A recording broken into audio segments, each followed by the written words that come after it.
It's going to surprise everybody what I'm going to say, because you've got the debate between all of the different martial arts styles, Krav Maga, BJJ, kickboxing, Thai box, whatever it is, of which style is the best for self-defense. And when Joe Louis and I trained together, which we did for 25 plus years, you didn't really think about self-defense because you were learning combat fighting. So it's applicable to whatever you do. You just adjust the rule set based on what you're doing on that particular day. So, once you learn to punch and you learn to kick and, do different types of sparring, you don't think about self-defense so much. You just think about situations that you could potentially be in. So what would be the number one skill that you could have? Would it be a punch? You can let me know what you think. Would it be a punch? Would it be a kick? Some sort of chokehold? Actually, it's none of those, because without this, you can't make any of that stuff work. So there's tons of people that come on YouTube and they make comments and they've never fought anybody. They've never actually trained in a realistic environment, and they have their opinions of what style is the best. And really, it's not a style, and never has been, never will be, because without the ability to react and respond at the right amount, right time, which is what you call timing, the precision of the exact moment of when you have to make a movement, none of this stuff works, right? If you're too slow to throw the punch, if you're too slow to do the block, if you don't react before the guy catches you with a punch, you're not going to get him in a chokehold. You have to have the ability to react, and that requires different types of speed and reaction time. So, hey, what's up, Fryer? How you doing, man? So this is what's important, guys. So how do you develop it? All of these videos that we do, we are trying to relay some of the stuff that we learned in it.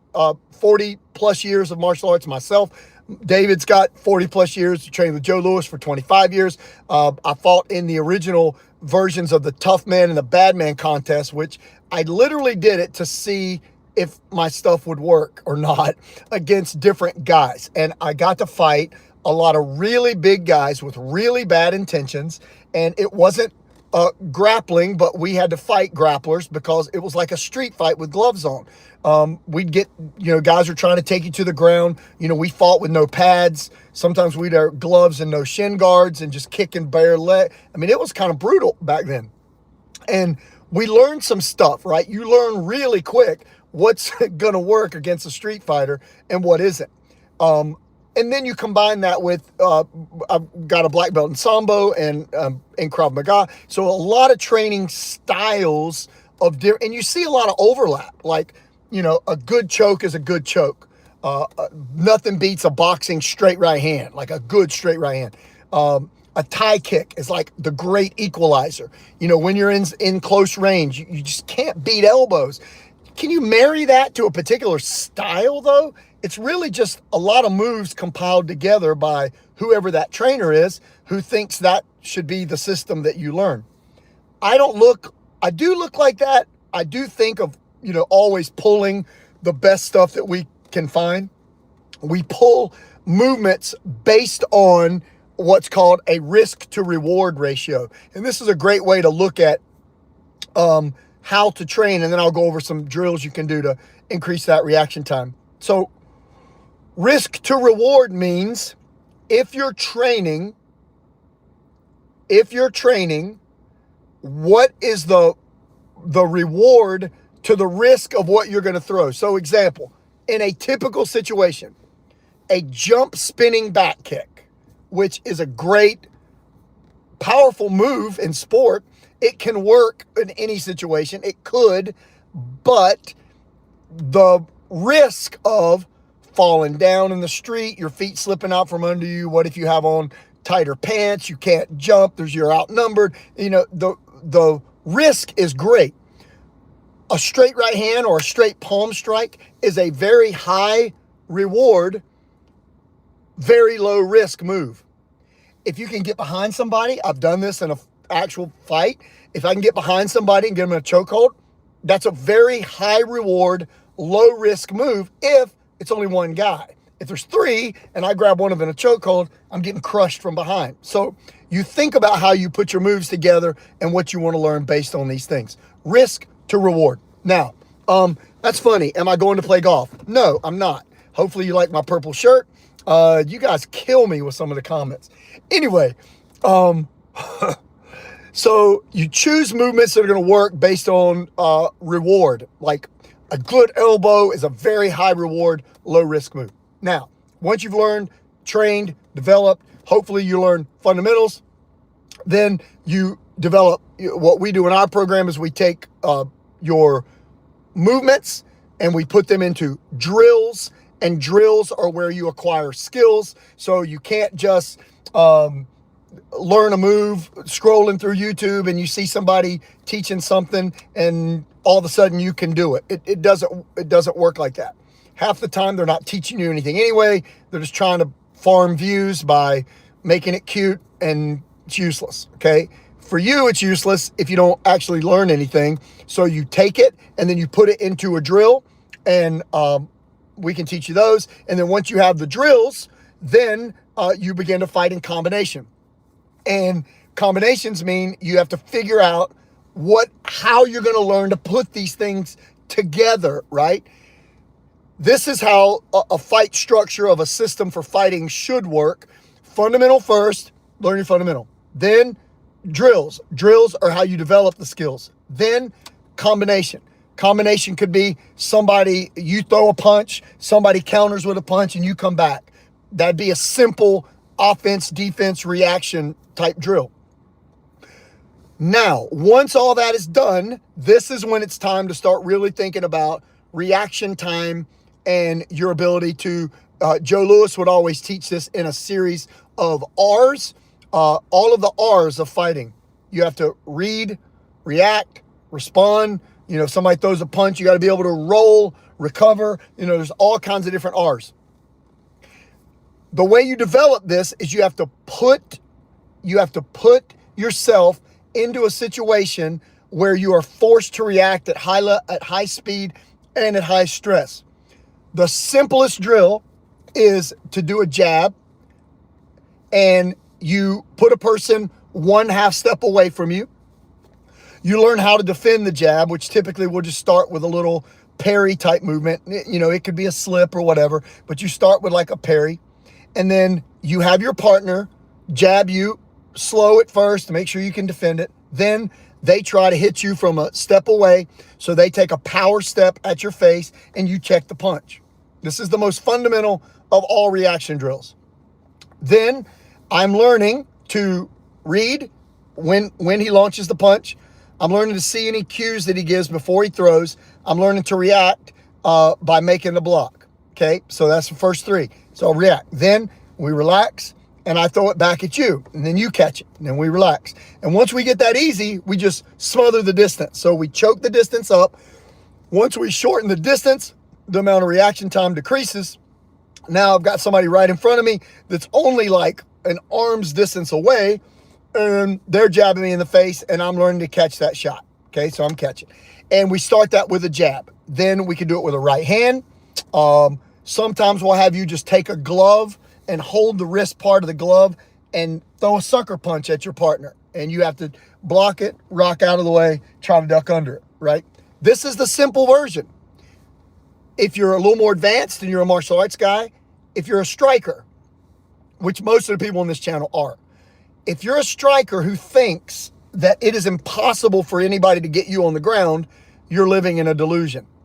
Not because you couldn't stop them, because if you're thinking like that, you probably haven't learned to defend it. So we spend a great deal of time defending various takedowns. It's critical. You got to do it. Like, you're crazy if you don't do it, if you're thinking about this for self-defense. But you can't just watch some video. Now you've got to develop the ability to react to a takedown. So how would you do that? You put a guy in front of you that, first of all, knows how to do a takedown. When he drops for a takedown, you drop also. So you don't stand upright so that a grappler can go under you. You don't throw big overhand punches so he can shoot. You sit when he sits. Then he goes for the shot. You practice, framing him out and sprawling. And then we do that from different angles, like start a little further away, choke up, choke up, choke up, until I get good at responding to that. So your reaction time is the most critical part of self-defense. Without it, nothing works. Doesn't matter what martial arts style you do. Doesn't matter where you go. If you're what you know, if you haven't developed the ability to respond first, react, see incoming, defend it, then most of your self-defense skills are going to be pretty much useless. And for martial arts guys, especially coaches, black belts, I have my 6th degree under Joe Louis. I've trained a very long time, and trust me, the only time that I ever lost on an opening night of a fight weekend was when I let a traditional martial arts guy train me, and we did a bunch of moves that are useless in training. They look cool in the gym. You know, it was, you know, I looked like whatever. I could do all this stuff. But the second you put a big, angry guy with bad intentions in front of you, throwing real punches at you, if you've never had that, you don't understand the junk isn't going to work. Like, it's not. It's not that it couldn't. It's incredibly unlikely, because the realistic feel of getting bombed with punches is not what you see in a martial arts school. So while the moves are cool, this is the problem. Martial arts movements are based on principles that can't be enforced. Like, you can't do it when somebody's really after you, which makes a lot of it useless. If you develop the reaction time, at least you have a chance of making your stuff work. So that's kind of the view on that for today, guys. Appreciate you watching. If you have any questions, put them down below. Happy to answer anything. Sorry, I'll jump on these when I get a few minutes, just because we get a lot of great feedback from people wanting to know how we think, how we train, what are some things you can steal from us. That's what we've done for years. We find the best guys, steal the best material, refine it, and then try to teach it, right? So I'm Alan Branch. Glove Up is, of course, here's our channel. David Dice is also on the channel with me. What we do is we teach martial artists, fighters, and coaches smarter ways to train, typically by teaching drills that you can teach or train with. And then we have what we call a combination engine, and it takes every move that you can think of in all forms of fighting and drills it into a series of combinations that makes some of this reaction time stuff automatic. We have 2 ways you can learn it. Comes with the free videos, absolutely. The YouTube channel has a membership. It's really cheap. We've got all kinds of exclusive content on there, which includes a bunch of my private seminars with Joe Louis, and that's worth it just to see those. And then we also have our Fighters College program, which is literally a step-by-step A to Z building of fundamentals. We provide feedback. We teach all the flow combinations from the ground up. So you can attain certification and black belt level in that program. It's a lot of work, but it's worth it to learn the right stuff. So if you have any questions, please put them in. I'll be going back through and checking this again later, but our point for today is to not get stuck training martial arts moves instead of working on reaction time. Speed, the ability to react, is the great equalizer. Speed kills. There was a t-shirt when I was 40, I'm almost 60. When I was 40, this guy came in. I was working as strength and conditioning at this school for athletes, and they brought in this guy that taught NFL running backs, and he had a cool shirt, and the shirt said, "Size intimidates." So you see these big guys that are super muscular, you don't want to mess with them because they're big. They'll try to squish you like a grape. Size intimidates. Strength, if somebody's really strong, strength punishes. Yep, agree. But speed kills. You get caught with the right shot that fast, it's over. Doesn't matter how big you are, how strong you are. Speed kills. Hey, I see you, Tron. I've seen the video of Joe Louis power punch. If you could please show us an extended version of, or him punching at his real speed. Are you speaking, Tron, of the one where he's showing the elbow the hand coming out and the elbow rising as you rock through the punch. Could you let me know if that's what you're talking about? So let me tell you guys this. It's very important. When you're watching videos of Joe Louis, there's something that is totally missed by most people who are training. It's like they can't see the forest for the trees. What it is, not saying that in a negative way at all, Tron, but I want to explain this. And yeah, I got you, buddy. So when things are broken down step by step, example, when David is teaching torque, rotation, and weight shift in our video, you'll see the ankle pivot, the knee, the hip, the shoulder. You stay connected to the body all the way through, and then as the hips pass in line, you release your punch. That is not done step by step by step. It's done instantly. You can't even see that's what's happening. But if you don't break it down into a format, then you don't understand what you're learning. So on YouTube, for example, lots of guys say, oh yeah, you talk too much when you're demonstrating the moves. No, you just have no attention span. It's like a goldfish, and you can't listen to anything long enough to acquire a particular skill. Don't shoot the messenger. You know it's true if you're thumb happy and you scroll through reels. You want somebody to show you some flash endorphin rush of a particular move that you think might work. You're never going to learn it. That's not you, Tron. But people go so fast. You know, when you break things down, you're starting to teach the mechanics. So, Tron, first, yes, I'll be glad to shoot that, and I'll try to find that original for you. But what's happening there is, as you begin to, Andrew, yeah, if you have that low of an attention span where you can't last 6 seconds, I'm not accommodating you. I'm not going to entertain. It's here to teach, buddy. I'm sorry for those guys. It's like, wow, if they can't pay attention that long, it's pretty hard to teach them anything. All right, so Tron, when Louis shows that, he's basically saying the hand, when he makes his rotation, it's going to leave the chin. It's not going to literally stay glued, okay? And when the elbow comes out, that's going to be like a simultaneous motion. I'll show it in more detail later, but the idea was that the elbow rising is going to incorporate more of the pec, which is going to create a little bit more powerful of a punch. We obviously can't do this and then throw a punch. Somebody would see it coming. But when you see it done, like either I can do it or have Louis do it, it happens so quick, you have no idea what he did. Like, it's driving. Also, it's typically behind a jab. So I have that setup of the jab getting your attention, and then the right hand goes. So great question, because I've had a ton of people ask for make comments about it, and I'm glad you did that, because I completely forgot, man, to do that. So I'll see if I can't get that video out for you, and it really will help, because you're right. If you see it broken down, you're kind of like, nah, aren't you going to see that coming if you throw it like that? Technically, yeah, for sure. If you're throwing it like that, you definitely would see it coming. But I want you to think that, first of all of that's done simultaneously, and it's typically going to be behind a good jab. So that makes it a little harder to read. Let's see. Agree with the theory. Knuckles up. Yeah, gotcha, man. Gotcha. I'll be glad to do that.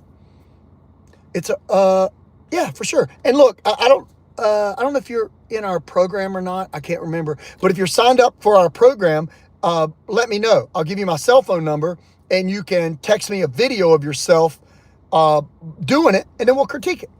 All right, Thomas, the weapon first lead jab Joe teaches in his deceptive finishers is so difficult.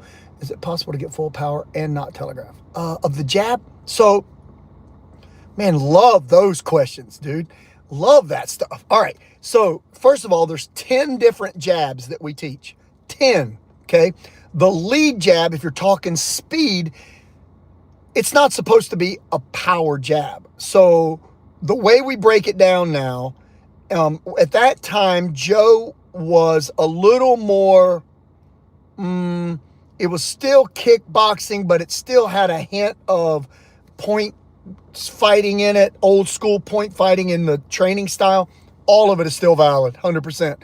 But I want to think about different jabs. So if you're doing the speed jab, you can do the speed jab and not telegraph at all. The power jab, it's just going to depend on situation, right? The only way to test this stuff is to get in front of somebody and see how quick the release is. Like if you can release it fast enough that they can't read it, telegraph doesn't matter as much, right? The thing to keep in mind that I think is the most important thing is to think it's always going to be weapon first. So if you can just think weapon first, hand first, that eliminates most of the telegraph, and then everything else has got to be in line behind it. So if I'm doing a stabbing jab, the hand still has to move first. Then the body's going to drop. Then I'm going to put the punch in, if that makes sense. It's hard to do that sitting down in the car, but you're giving me an idea of another video. Speed jab is for annoying your opponent, or a power jab is for taking him down. Do it. Yeah, okay, good enough. So what are we doing? If we're leading off, it's generally a speed jab. Now, to me, David actually taught me this. To me, one of the best moves in the world, which now that I think back, this hit me like 2 days ago, that Bruce Lee was teaching this stuff, 30, 40 years ago.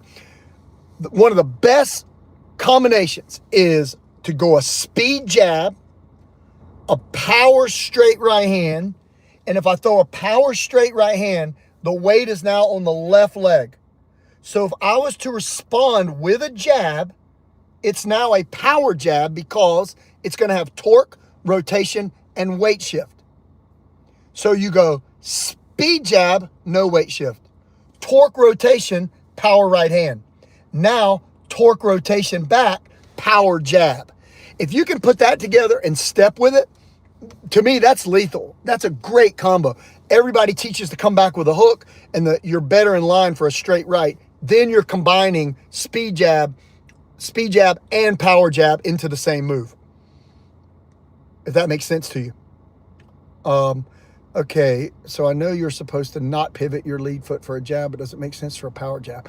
No, not really, because it's more torque, rotation, and weight shift. If you're torquing, rotating, and shifting your weight, you don't have to. And if you're in the bladed stance, if you're stepping, obviously, absolutely not.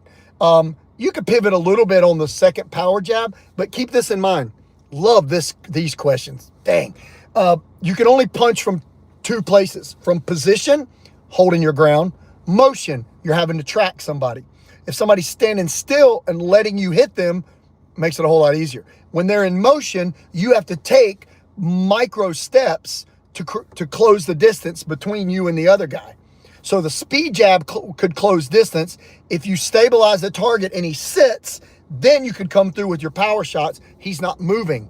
But think about it. Everything that you do, you've got to understand that you have to do it from position, standing still, or motion, he's moving.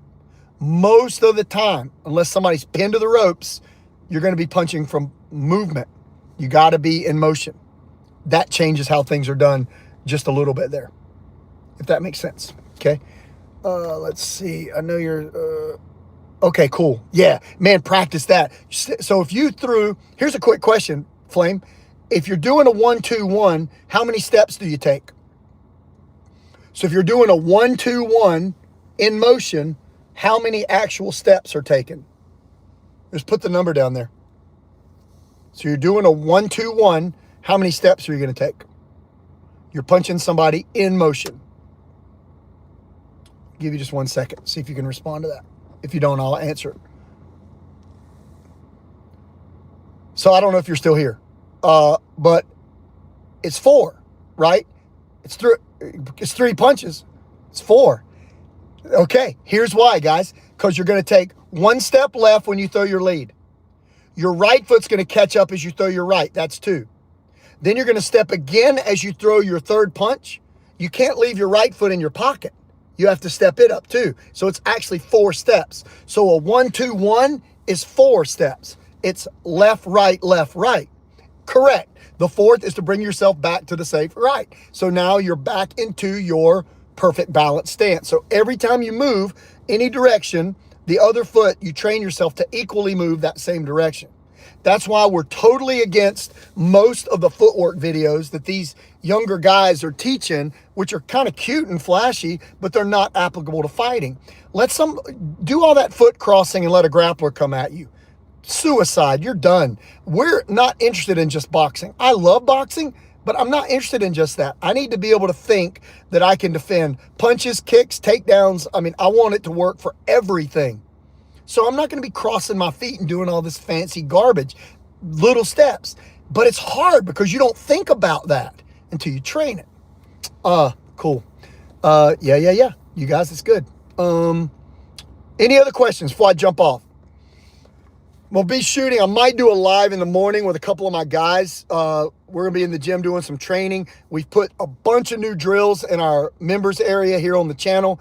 There's an entry level. It's like $5 a month for some exclusive content. And we have 3 levels of it, more content as you go up. So if you guys want to see like deep dive in there, do it. I think we'll do a live in there tomorrow morning where we are going in detail. We show you not only every single move, but we lay it out in the skills. We break it down into every drill and we show you how to practice it and take your feedback. David and I are also going to do a live here on the channel tomorrow, I think, as well. And that'll just be Q&A, answering questions, giving you some tips. We're going to help any way we can, guys. But the more people that support the channel, you know, through either chat or whatever, the more time we can get together. We both live, he's in Richmond, I'm in Wilmington. The more we get together, the better.